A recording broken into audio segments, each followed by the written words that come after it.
नमस्कार। स्वागत है आपका इंडिया साइंस चैनल के इस खास कार्यक्रम में जिसका नाम है कोरोना को हराना है। कोरोना के मामले कम तो हो गए हैं, लेकिन कोरोना वायरस अभी तक खत्म नहीं हुआ है। लोग अब ये जानना चाहते हैं कि ये बीमारी क्या अब पैंडेमिक से एंडेमिक की तरफ बढ़ रही है या फिर एक बार फिर इसके मामले बढ़ने का खतरा बना हुआ है। इन तमाम मुद्दों पर बात करने के लिए आज हमारे साथ मौजूद हैं देश की जानी मानी वायरोलॉजिस्ट और क्रिश्चियन मेडिकल कॉलेज वेल्लोर में professor doctor Gagandeep Kang. Doctor Kang, आपका बहुत बहुत स्वागत इंडिया साइंस चैनल पर। जी मैम, पहला सवाल तो आपसे मैं यही जानना चाहता हूं जिसका जवाब आजकल हर कोई खोज रहा है, हर कोई इस बारे में बात कर रहा है कि क्या हमें कभी इस महामारी से पूरी तरह से छुटकारा मिल पाएगा? ये जो महामारी है एक महामारी नहीं रहेगी। यही मतलब होता है पैंडेमिक को एंडेमिक जब बन जाता है कि ये एक साधारण बीमारी जैसा बन जाएगा। जब सभी को वैक्सीन मिली है या इन्फेक्शन हो गई है तब इसका खतरा इतना ज्यादा नहीं रहेगा।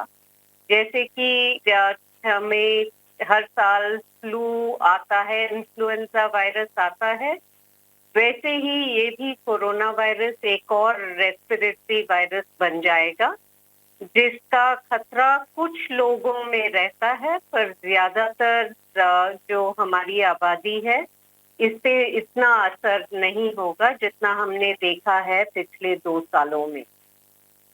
जी मैम, मुझे लगता है कि ये बात सुन करके बहुत से लोगों की जो परेशानी है वो कुछ हद तक कम तो ज़रूर हो जाएगी। मैम, आपने पेंडेमिक एंडेमिक की बात की, थोड़ा सा मैम हम समझना चाहते हैं कि इसके मतलब क्या होते हैं। अगर आम लोगों को, बहुत से लोगों को नहीं पता कि पेंडेमिक का मतलब क्या होता है, एंडेमिक का मतलब क्या होता है, अगर थोड़ा सा आप उसको एक्सप्लेन कर पाए लोगों के लिए तो। पैंडेमिक जब होता है जब एक बीमारी पूरे विश्व में फैल जाती है। ज्यादातर ये तब होता है जब कोई नया वायरस निकलता है। जब हम सोचते हैं कि बीमारी किस कारण से होती है तो बैक्टीरिया होते हैं, वायरसेस होते हैं, पैरासाइट्स होते हैं, पर फैलने में वायरसेस को ज्यादा आसान रहता है। तो ज्यादातर जो पैंडेमिक हम देखते हैं वायरसेस के होते हैं। बैक्टीरियल पैंडेमिक्स अगर हम देखें तो कॉलेरा भी एक पैंडेमिक है जो अभी तक हम 8वें पैंडेमिक में हैं, पर उसे हम इतना ज्यादा खतरा नहीं समझते हैं क्योंकि कॉलेरा कुछ ही लोगों को होता है, सभी को नहीं होता है। ये जो पैंडेमिक हम देखते हैं, अगर एक रेस्पिरेटरी वायरस हो जाए तो लोगों पर असर ज्यादा रहता है और यही हम देख रहे हैं सार्स कोरोना वायरस 2 के साथ। और पहले हमने एक और पैंडेमिक देखा है और ये स्वाइन फ्लू का H1N1 इन्फ्लुएंजा वायरस का 2009 में हुआ था। आजकल हम H1N1 के बारे में इतना सोचते नहीं हैं क्योंकि हम जानते हैं कि H1N1 कुछ लोगों में आएगा, कुछ डिटेक्शन होंगी, सर्दी के वक्त ज्यादा हो जाएगा, पर ज्यादातर जो हमने देखा था 2009 में वैसा फिर से नहीं होगा। तो सार्स कोरोना वायरस 2 के साथ भी ऐसा ही होगा। कुछ देर के बाद जैसे H1N1 पैंडेमिक से एंडेमिक बन गया, मतलब कि एक वायरस जो हमारे साथ ही रहता है, ये SARS-CoV-2 भी ऐसा ही होगा, हमारे साथ रहेगा और इतना खतरा नहीं होगा इस वायरस के साथ। जी मैम, अगर कोई महामारी एक बार एंडेमिक का रूप ले लेती है तो क्या उसके बाद भी ये संभावना होती है कि वो कभी फिर से पैंडेमिक बन जाए? ऐसा हो सकता है अगर ये वायरस इतना इवॉल्व करे कि जो हमारा इम्यून रिस्पॉन्स होता है उससे पूरी तरह से एस्केप कर जाए। पिछले साल में हमने बहुत सारे वेरिएंट्स देखे हैं, alpha, beta, gamma, delta variant. और ये वेरिएंट जो पहले हमने वायरस देखा था, इससे अलग है। जब हमें पहले इन्फेक्शन हुई है या हमें वैक्सीन मिली है, जो वैक्सीन के डेवलपमेंट के लिए पुराना वेरिएंट का इस्तेमाल हुआ था, जो इम्यून रिस्पॉन्स हम आजकल बना रहे हैं, ये इम्यून रिस्पॉन्स सारे वेरिएंट्स पर काम कर रहा है। ऐसा कोई नया वेरिएंट नहीं निकला है जहां पे पूरी तरह से इम्यून एस्केप है।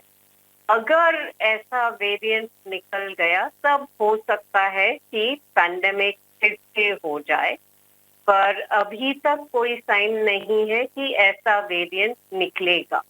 इसलिए हमें सावधान रहना चाहिए। हमें देखना चाहिए कि जितने लोगों को वैक्सीन हम दे सकते हैं देना चाहिए, और जो वेरिएंट्स निकल रहे हैं वो मॉनिटर करना चाहिए। क्योंकि अगर हमें पता चले कि ऐसा नया वेरिएंट निकल गया है तो खतरनाक हो सकता है, पर ये भी हम जानते हैं कि हम आसानी से नई वैक्सीन बना सकते हैं। तो जो हुआ है पिछले 2 सालों में, ऐसा फिर से नहीं होगा, पर हमें सावधान रहना चाहिए। मैम, इसी को मैं थोड़ा सा और आगे एलैबोरेट करना चाहता हूं कि हम, जैसे आपने बताया कि देश भर में जो कोरोना के मामले हैं उनमें कमी तो लगातार आ ही रही है, लेकिन इसके पीछे वजह क्या है? क्या बड़ी संख्या में लोगों ने वैक्सीन लगवा ली है इसकी वजह से, या फिर अब लोग ज़्यादा सावधान हो गए हैं, सावधानियां बरत रहे हैं, या फिर ये वायरस जो है वो पहले के मुकाबले में कमज़ोर पड़ गया है? इसकी वजह क्या हो सकती है मैम? ये वायरस तो कमजोर नहीं हो गया है। जो हमने देखा था कि डेल्टा वेरिएंट कुछ ज्यादा ही इन्फेक्शियस था। अल्फा वेरिएंट और जो एंसेस्ट्रल वायरस था, उससे बहुत ही ज्यादा इन्फेक्शन हो गई थी। अप्रैल मई में जब सेकेंड वेव आई थी तो बहुत सारे लोगों को इन्फेक्शन हो गई हैं। और ये जो आईसीएमआर ने सीरो सर्वे किया था, ये साफ दिखाता है कि 30% आबादी की एंटीबॉडीज होने के बाद 65% लोगों को एंटीबॉडीज हो गई थी। और ये इसलिए हुई थी कि बहुत सारे लोगों को उस वक्त इन्फेक्शन हो गई थी। कुछ वैक्सीनेशन से एंटीबॉडीज आई थी, पर ज्यादातर इन्फेक्शन से आई। तो 2 चीजें हो रही हैं। हमारे आबादी में ज्यादा एक्सपोजर हो गया है, इन्फेक्शन ज्यादा हो गई हैं, और जो हम वैक्सीन दे रहे हैं, जहाँ पे कम एक्सपोजर हुआ था पहले, वहाँ पे भी अब एंटीबॉडीज ज्यादा हो गई हैं, क्योंकि लोगों ने वैक्सीन लगाई है। जब सभी लोगों के पास एंटीबॉडीज रहती हैं, तब वायरस को फैलना इतना आसान नहीं होता है, और इसलिए हम अब कम केसेस देख रहे हैं। जी मैम, इस वक्त देश में कोरोना वायरस की जो स्थिति है उसको देखते हुए क्या ऐसी संभावना लगती है कि अब आने वाले समय में कोई और लहर आएगी, या एक बार फिर से मामले बढ़ेंगे, या लगता है कि अब इसी तरह से धीरे धीरे कम होते होते ये खत्म हो जाएगा?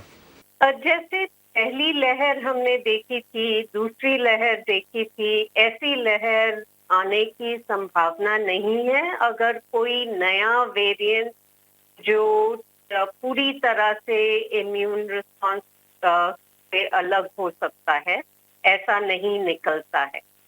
तो इम्यून एस्केप ना होने पर ऐसी लहर आना नामुमकिन है। हम ऐसा देखेंगे कि जिन जगहों में पहले ज्यादा एक्सपोजर नहीं हुआ है, या इन जगहों में, इन पॉपुलेशंस में जहाँ पे वैक्सीन कम दी गई है, वहाँ पे केसेस होने की संभावना है। ये लहर नहीं होगी, ये इनको लोकलाइज्ड आउटब्रेक कह सकते हैं। ऐसा हो सकता है, पर पूरी बड़ी सी लहर जहाँ पे लाखों लोगों दिन में टेस्ट पॉजिटिव टेस्ट करेंगे, ऐसा नहीं हो सकता है। जी मैम, ये चीज़ बार बार कही जाती है कि अगर कोई नया वेरिएंट आया तो फिर मामले बढ़ सकते हैं। क्या अभी तक साइंटिफिक जितनी भी कम्युनिटी है उसमें इसको लेकर के कोई ऐसा प्रेडिक्शन किया जा सकता है कि क्या कोई नया वेरिएंट आएगा या नहीं आएगा, ऐसा कोई मैकेनिज्म अभी अपने पास है या नहीं है मैम? तो लैब में बहुत सारे वैज्ञानिक हैं जो ये वेरिएंट्स को इंड्यूस कर रहे हैं। जैसे कि अगर हम जिन लोगों को वैक्सीन मिली है, जिन्हें पहले इन्फेक्शन हुई है, उनका सीरम या एंटीबॉडीज लेकर वायरस को उनके साथ उगाने की कोशिश करें तो ऐसा होगा कि हम आर्टिफिशियली म्यूटेशन इंड्यूस कर सकते हैं वायरस में और एक वेरिएंट बना सकते हैं लेबोरेटरी में। और बहुत सारे वैज्ञानिक ऐसा कर रहे हैं, पर अभी तक किसी ने ऐसा कोई वायरस नहीं बनाया है जहां पे पूरी तरह से इम्यून एस्केप हो जाए। वेरिएंट्स को हमने अभी तक देखा है, इनमें से बीटा वेरिएंट एक ही है जहां पे इम्यून एस्केप थोड़ा ज्यादा है, पर बीटा वेरिएंट आसानी से फैलता नहीं है। तो इसे हम कहते हैं कि वायरल फिटनेस इसकी कम हो गई है। डेल्टा को हम कहते हैं कि ये बहुत ही फिट वायरस है क्योंकि आसानी से फैल सकता है। बीटा वेरिएंट में ज्यादा इम्यून एस्केप रहता है पर फैलता कम है, तो इसे हम कहते हैं कि ये फिटनेस कॉस्ट है। दोनों जो कंडीशंस होती हैं कि इम्यून एस्केप हो और उसके साथ ट्रांसमिशन भी ज्यादा हो, दोनों साथ नहीं हो रही हैं जिन वेरिएंट्स या म्यूटेंट्स हमने अभी तक देखे हैं लेबोरेटरी में। जी मैम, बूस्टर डोज को लेकर भी आजकल काफ़ी बात हो रही है। क्या इस वक्त लोगों को बूस्टर डोज देने की ज़रूरत है इंडिया में, या फिर आने वाले समय में पड़ सकती है मैम? तो आने वाले समय में जरूर पड़ सकती है, पर अभी तक हम ये नहीं जानते हैं कि हमें बूस्टर्स लेने चाहिए या नहीं। WHO में जो मीटिंग्स हुई हैं, ये तो साफ दिख रहा है कि सभी का इम्यून रिस्पॉन्स एक नहीं रहता है। ये जैसे कि अगर बुजुर्ग लोग हो तो उनमें एंटीबॉडी रिस्पॉन्स कम रहता है, इम्यून रिस्पॉन्स कम रहता है। और ये भी हम जानते हैं कि सारी वैक्सीन एक नहीं है। जो इनएक्टिवेटेड वैक्सीन चाइना से आई हैं, उनमें एंटीबॉडी रिस्पॉन्स कम रहता है, और जिन लोगों को वो वैक्सीन दी गई हैं, उनमें एक तीसरे डोज की जरूरत है। तो ये रिकमेंडेशन बहुत सारे देशों ने की हैं, जैसे कि दुबई में, साउथ अमेरिका में, जहां पे ये वैक्सीन ज्यादा इस्तेमाल हुई हैं, वहां पे तीसरा डोज दिया जा रहा है लोगों को। तो WHO की रिकमेंडेशन आई है। WHO ने साफ कहा है कि जिन लोगों को 2 डोज वैक्सीन मिली है और जिन्हें देश की क्लासिफिकेशन के साथ एल्डरली कहते हैं, ये 65 साल हो सकता है, 60 साल हो सकता है, उन्हें तीसरा डोज दिया जाना चाहिए।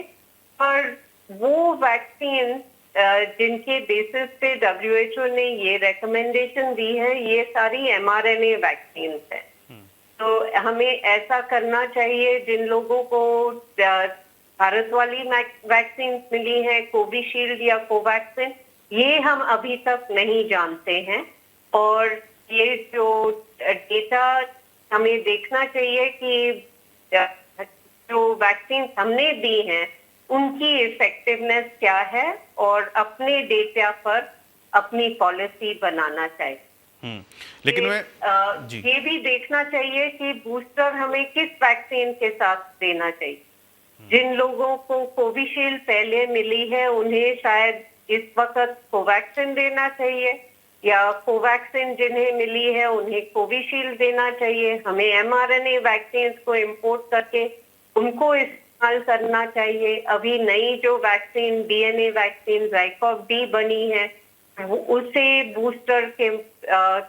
बूस्टर डोज के लिए इस्तेमाल कर सकते हैं या नहीं, ये सब हमें देख के डेटा जनरेट करके तब पॉलिसी बनानी चाहिए। अभी हमें ये नहीं पता है कि भारत में बूस्टर की जरूरत है या नहीं। यानी मैम अगर ज़रूरत पड़ी भी बूस्टर की तो सभी को देनी होगी या कुछ खास लोगों को देनी होगी जिनकी इम्यूनिटी कमज़ोर हो, ये देखना पड़ेगा मैम। बिल्कुल, और ये हम जानते हैं कि जिन लोगों को इम्यूनो कॉम्प्रोमाइज कंडीशंस हैं, जैसे कि जिन लोगों को कैंसर है और कीमोथेरेपी पे हैं, जिन्हें ट्रांसप्लांट हुआ है जैसे कि किडनी ट्रांसप्लांट, उन्हें जरूर बूस्टर डोज देना चाहिए, क्योंकि हम जानते हैं कि जो भी वैक्सीन दी जा रही है उससे इनका इम्यून रिस्पॉन्स कम है। ये बाहर भी दिखाया हुआ है और कुछ स्टडीज यहाँ भी हुई हैं तो साफ दिखाती हैं कि इन लोगों को एक और डोज देना चाहिए। जी ma'am, vaccine mix and match को लेकर भी कई सारी स्टडीज़ की जा रही थी। अभी इसको लेकर के मैम क्या स्टेटस है, अगर आप इस बारे में थोड़ा सा बता सकें, और क्या अगर हम लोग mix and match vaccine mix and match करते हैं तो क्या बेहतर नतीजे मिल सकते हैं इससे? तो ऐसी स्टडीज भारत के बाहर बहुत पहले शुरू हुई थी। अप्रैल मई में ये स्टडीज यूके में लोग करने लगे थे और वहाँ पे जो वैक्सीन उन्होंने मिक्स एंड मैच की हैं, ये एस्ट्राजेनेका और mRNA, उससे दिखाई देता है कि अगर आप मिक्स शेड्यूल लें तो आपका इम्यून रिस्पॉन्स बेहतर रहता है। पर भारत में ऐसी स्टडीज अभी अभी शुरू हुई हैं और हमारे पास भारतीय वैक्सीन के साथ अभी तक डेटा नहीं। और हमें ये भी सोचना चाहिए कि ये कोई रैंडम प्रोसेस नहीं है, इसके लिए पॉलिसी की जरूरत है। जब हम मिक्स एंड मैच करते हैं तो ये क्लिनिकल ट्रायल के एक सुपरविजन की जरूरत रहती है। क्लिनिकल ट्रायल करनी चाहिए, उसके बाद पॉलिसी बनानी चाहिए। कुछ लोगों ने ऐसे ही अपने आप को बूस्टर लगवा लिया है, ये सही नहीं है, क्योंकि हम अभी तक जानते नहीं हैं कि कौन सा शेड्यूल और कौन सा कॉम्बिनेशन सबसे बेहतरीन रहेगा। जी मैम, बहुत बहुत धन्यवाद हमारे साथ बात करने के लिए और इतनी उपयोगी जानकारी हमारे साथ साझा करने के लिए। तो कोरोना को हराना है कि आज के एपिसोड में इतना ही। अगले हफ्ते हम फिर हाजिर होंगे, तब तक आप कोविड अनुरूप व्यवहार का पालन करते रहिए, वैक्सीन ज़रूर लगवाइए और विज्ञान से जुड़े रोचक कार्यक्रमों और विश्वसनीय जानकारियों के लिए देखते रहिए इंडिया साइंस चैनल। नमस्कार।